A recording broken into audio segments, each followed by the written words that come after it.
সম্প্রতি বিজ্ঞানীরা দাবি করেছে খুব শীঘ্রই সূর্য পশ্চিম দিক থেকে ওঠা শুরু করবে। তাহলে কি আমরা কিয়ামতের দ্বারপ্রান্তে রয়েছি? যে কোনো সময় উল্টে যাবে পৃথিবীর চৌম্বক মেরু, আর মেরু উল্টে গেলে উল্টে যাবে দিকও। ফলে সূর্য উঠবে পশ্চিম দিকে। সূর্য পশ্চিম দিক থেকে ওঠার আশঙ্কা করছেন অনেক বিজ্ঞানীরা।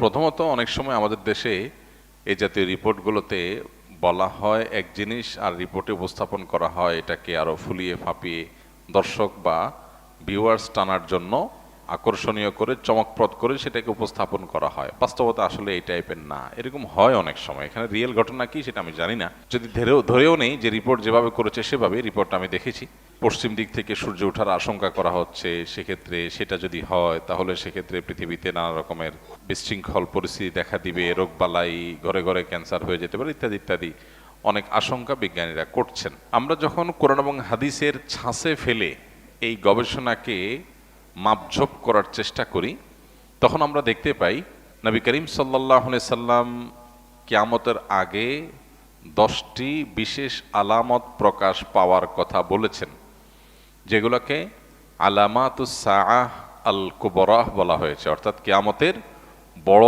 বড় আলামত হিসাবে আখ্যায়িত করা হয়েছে। এখানে বড় আলামত বলতে কিয়ামতের একেবারে শেষ মুহূর্তে এসে যেগুলো দেখা দিবে সেগুলোই বড় আলামত, আর যেগুলো অনেক আগে থেকে